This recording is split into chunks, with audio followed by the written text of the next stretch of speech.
Welcome back, YouTube. This is Lucky Man Survival here, and today we're going to be doing a hygiene video talking more about things you can stock up in your household to prepare you for keeping yourself clean, healthy, especially in an SHTF situation when you may not be having as good of a immune system, you may not be eating as well, maybe being outside more often, being around germs more often, and you also have to contemplate that when something like that happens, we're not going to be having trash services like we do now. So being able to keep yourself clean, keep your house clean, and then get all the nasty stuff that's around that can affect you or your immune system is being taken care of in that aspect. Yeah. So first things we're going to talk about are your normal stuff that maybe you've seen in other survivalists YouTube videos, but it's your personal hygiene. So stuff like your soap, toothpaste, hand soap, shampoo, conditioner stuff. And one thing we didn't have on hand right away that we didn't think about was some hand sanitizer. Another good thing for your personal hygiene would be things like dude wipes or baby wipes. That is a good alternative for toilet paper as well, because that's another thing is no matter what's going on in the world, you still have to go number two. And trust me when I say this, you don't want to be using rags and t-shirts because you didn't stock up on toilet paper, you didn't stock up on baby wipes and stuff like that, because it's, we all went through COVID, we all know what that's like, and trying to find something, an alternative for wiping your butt.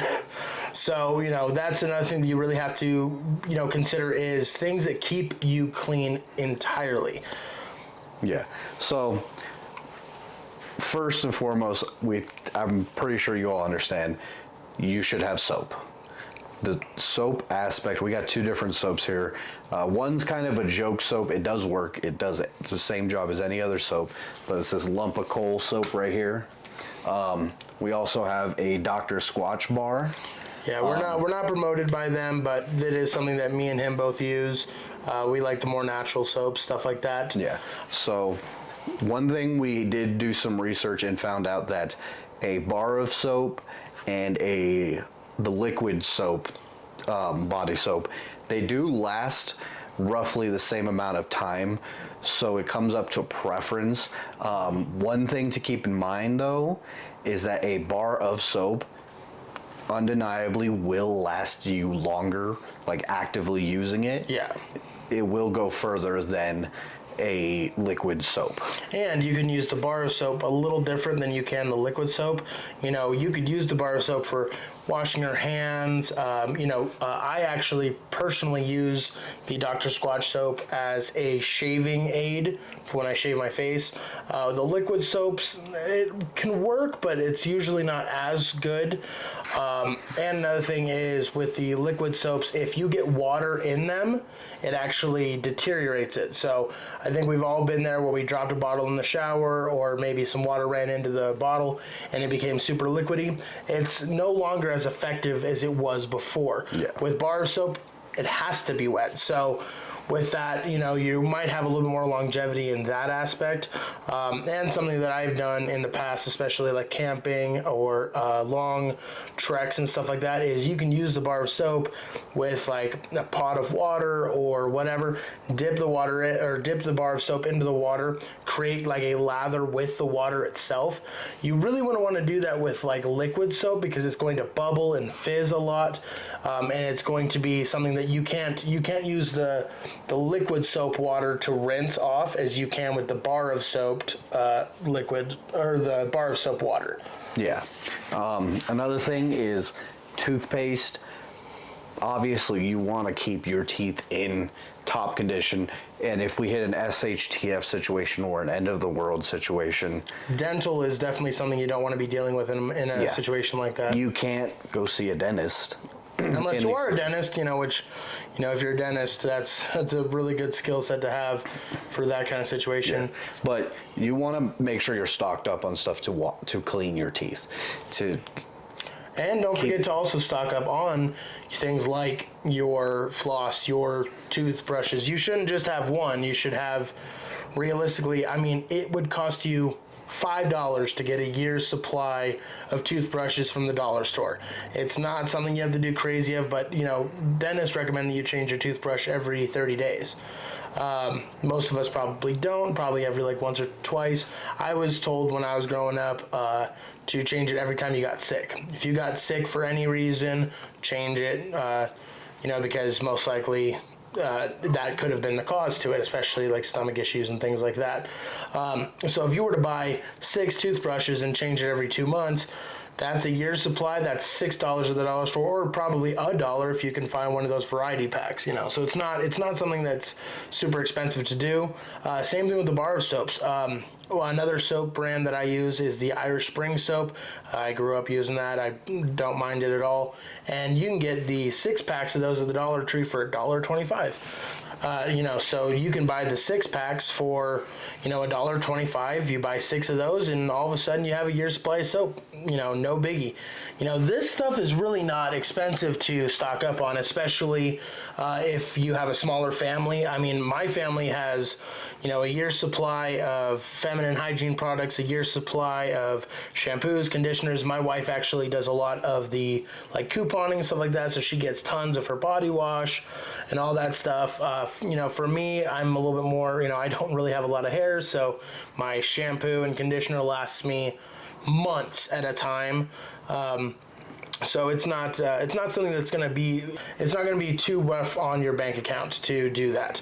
Now this stuff on the right, this is more of the household cleaning and the hygiene of your area, because especially in an SHTF situation, 3 major components that most people don't think about is 1, you may not have running water, which means no running toilets. So getting something like a luggable loo, or getting something like I forget exactly what they're called, but they're like these little toilets that you can put water in and it can flush itself and you can clean them out. Or if you have something like a camper RV, something that you can hook up to a water system, there are things you can do to make sure that you can go to the bathroom, but nothing is as simple as just a bucket and a trash bag. I know that sounds gross to a lot of people, but there are a lot of people that do it for camping purposes, whenever you go hunting, even some people that have cabins that have outhouses. There's plenty of ways to do that, but being able to dispose of that waste, being able to find a place and a way to go to the restroom, which is going to be a major problem, especially because if you think about it this way, if we had a 3 months time frame where we didn't have our general services like our trash and our sewage containment and stuff like that, that is going to very quickly become a problem. You're going to have tons of trash, tons of waste, and really no place to put it. So you have to be able to put it into bags, get it as far away from your house and your water source as you can, or in some cases, it's maybe not with the number 2 bags, but with your trash, maybe you can burn it, stuff like that. There are some things you can do to manage your waste.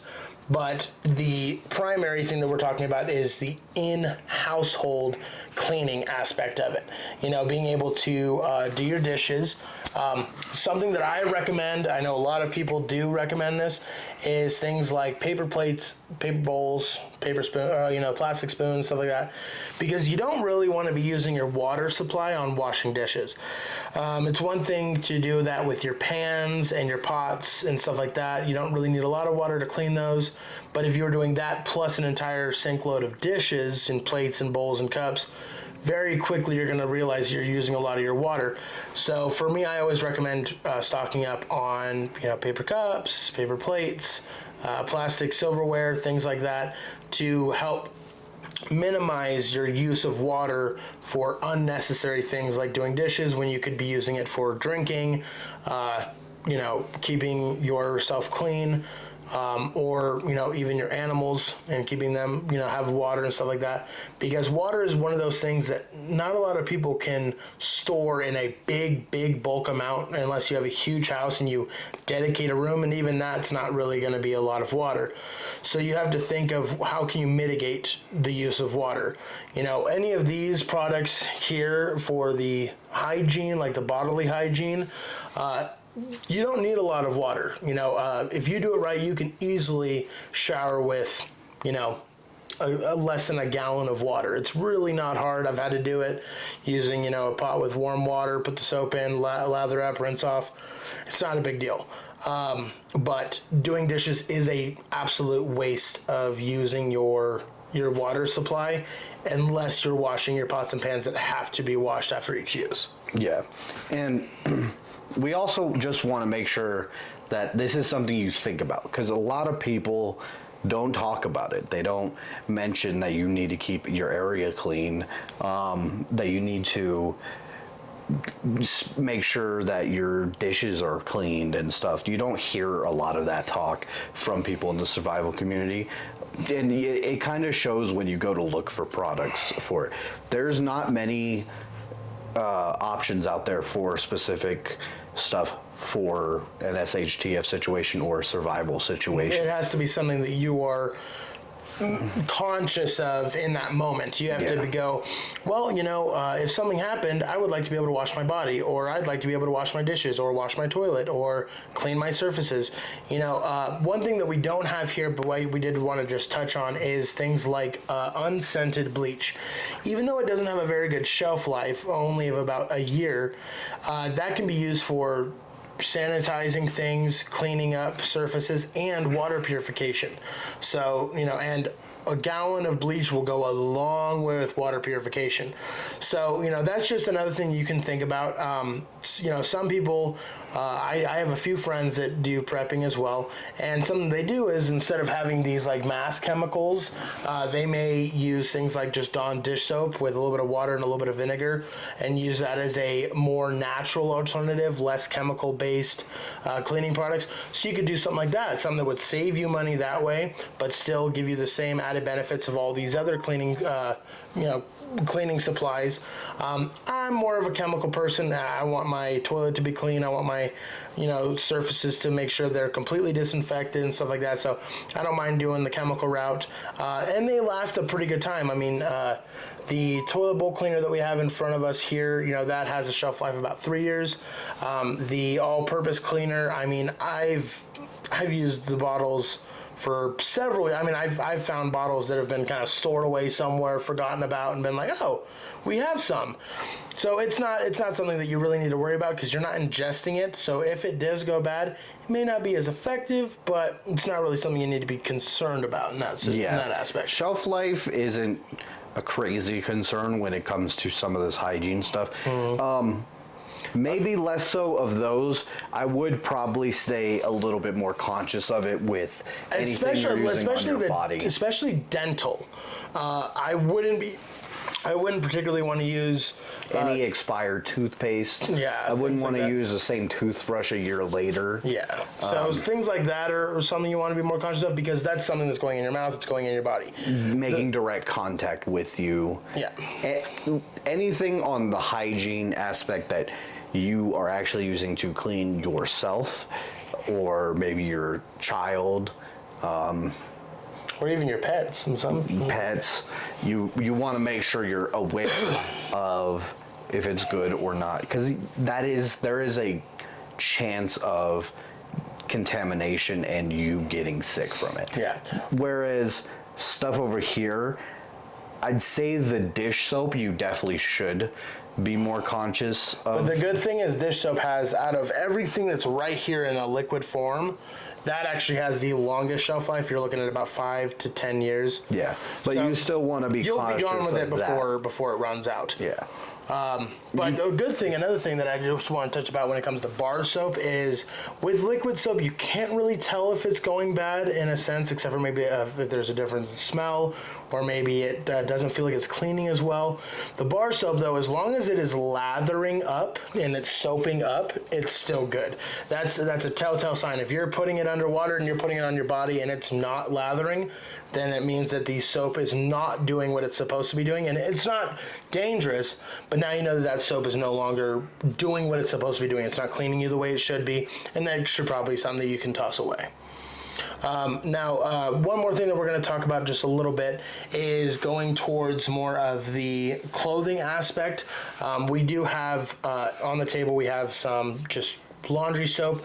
There are some, more budget-friendly options, and there's more ways to stock up a lot. Like, so as of right now, we are in a fully functioning society, so using Gain pods is going to be perfectly fine. But if an SHTF situation happens, you can't really use those because you need a laundry machine for that. Yeah. But a lot of people don't know, you could use normal laundry detergent, not the pods, just normal, the one you pour in. Yep. And you can use it at a sink and wash it by hand if needed.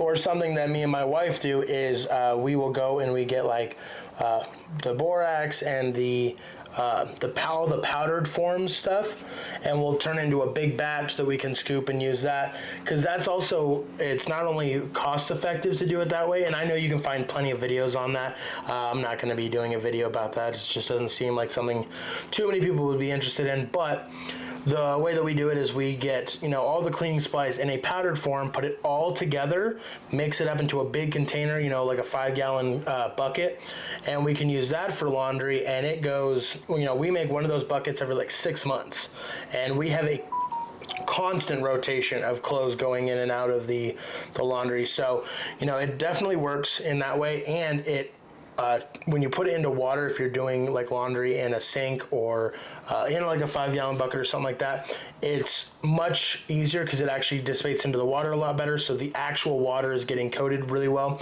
The detergent works pretty good as well, but I think the powder form is just a little bit more effective when you're having to hand wash it. Yeah, but like we said, if you're in an SHTF situation, the powder one or detergent is a way to go. So if you're looking to stock up, either one of those options could work. I would just experiment with it, maybe test it out, wash your clothes by hand a couple times, see how you like it and which one you're preferring. Especially because there's tools out there that you can use that are like assisted hand washing. They look like plungers, but they're not exactly plungers. They're like circumvented with these like slots. So as you rotate the clothes down, it turns and spins the clothes, and it gives it kind of like a more natural spin cycle. There's things out there. If you look up, you can look up like self-cleaning, like laundry, or do-it-yourself laundry stuff, and I'm pretty sure you can find it on Amazon or one of the other online sources, maybe even in a box store itself. So I think the next thing that we're going to just talk about before we go is we're going to be talking about some of the more less thought of things that you should stock up on, especially in a family sense. So the first thing, and I shouldn't even have to say this, especially after COVID, and we've all seen his breakdown of toilet paper in the last video, toilet paper. There's really no good substitute for toilet paper than just using toilet paper. It's cheap. Yes, it's bulky, but it's easy to store. You can get a lot of it. It's something that if you didn't have it, you'd probably be pretty bummed out. So having toilet paper, having feminine hygiene, ladies, I understand that not a lot of women are into the preparedness aspect of things, and that's okay. But I will say this.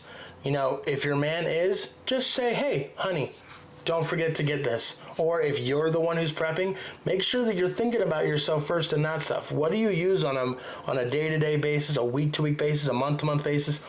If you were to run out of tampons or pads, that's going to be a bad day for you in general. And most women they use the same exact tampons every time, same exact pads every time. So you know what you use. You can stock up easily. I know it's a little bit more expensive, but even a 6-month supply or a year supply, it may cost a little bit, but it's something that's definitely worth the value. Another thing is for babies, especially since I have another one on the way. This is something that I've been thinking about a lot lately. Stocking up on diapers, knowing that there are alternatives to diapers, like there is cloth diapers, which I know is gross. I used them. They weren't that fun, but it's something that you can use. If you have a baby that has to get their diaper changed, having alternative ways, even if you don't use them on a day-to-day basis, but maybe have a few stocked away in case you run out, most people who have kids, they kind of know how their kids grow. They know when they're going to change diaper sizes. So stocking that up might help. And the good thing is if you stock it up and your kids grow out of it and nothing happens, you can give it away. It's not a big deal, or you can use it as a barter item, whatever you choose to do. But keeping baby wipes, keeping diapers on hand, even for your animals, depending on if you live in your own house or if you have a big yard or whatever, poop bags, things like that to clean up their mess as well. Make sure that you have plenty of cat litter on hand if you have cats. I know Parker has a few cats and I have a few cats, so keeping up on the cat litter aspect of it, being able to keep not only yourselves clean and healthy, but your animals as well, your small children. These are all things you have to think about when you're talking about hygiene, because a lot of people are very narrow-minded when it comes to preparedness. It's all about the beans, bullets, and Band-Aids. That's not true. It's about the toilet paper. It's about the use of your time, your money, and your finances, because we're not trying to be hoarders here. We're trying to be prepared.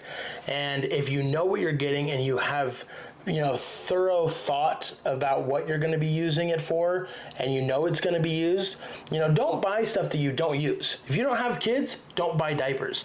If you don't like, washing your toilet, I don't know. It's just, it's more of it's something that you have to put forethought into when you're doing this, because these are all things that are going to be used eventually. Yep. We can buy a year's supply of this, and if we go, well, nothing's happening, then you just stop buying it for a year, and you can stock up and you can do it again. That's something that a lot of people don't understand, is they go, oh, well, I don't want to be a hoarder. If it's going to be used, it's not hoarding, it's saving money, it's getting you prepared, and if something does happen, you have backup plans. Yep. Well, I think that's all we really wanted to talk about in this one. We just kind of wanted to touch on stuff that you may not have thought of, you may not have seen in other videos. But yeah, it's just think about these kind of things when you're thinking of what do I need to stock up. Try and think of the odds and ends that you don't hear about, because there's a lot of them. There's a lot of things that don't get touched. It is very easy to have holes in your preps. Yeah. I mean, for the first few years I was prepping, I didn't even think about toilet paper until I needed toilet paper. Yeah, I had a really bad situation with that during COVID. So, not thinking about the little things like that can cost you a lot of problems later on. So think ahead, maybe sit down, take out a piece of paper, write out a checklist. What do I use every day? What do I use once a week? What do I use once a month? And do it that way. I know for people who shave every day, they're going to want to stock up on razors. That's another hygiene product that I just thought about. We don't shave that much, so we don't care. But, keeping razors on hand, just things like that. Think about what you use on a day-to-day basis, a week-to-week basis, a month-to-month basis, and try to fill the gaps. A year's supply of anything is good, period. Because even especially in the economy we have now, what you pay for it now will save you money in the future, because it will cost more. I mean, just a good example is me and him, like I said, we use the Dr. Squatch a lot. We bought the variety packs, and we got these big boxes of it and whatever. And then not even a month later, the price went up by $1. So right there, we saved money. Not even trying, but we did. So, think about it that way. Think of it not so much as hoarding as much as it is trying to save money, get ahead of the curve, and making sure that you are well stocked for anything that may come your way. But on that note, thank you for watching. If you like this one, please like, comment, subscribe, do all the nice stuff for YouTube, and we will see you in the next one. And remember, guys, death is the rule, but survival is the exception. We'll catch you next time.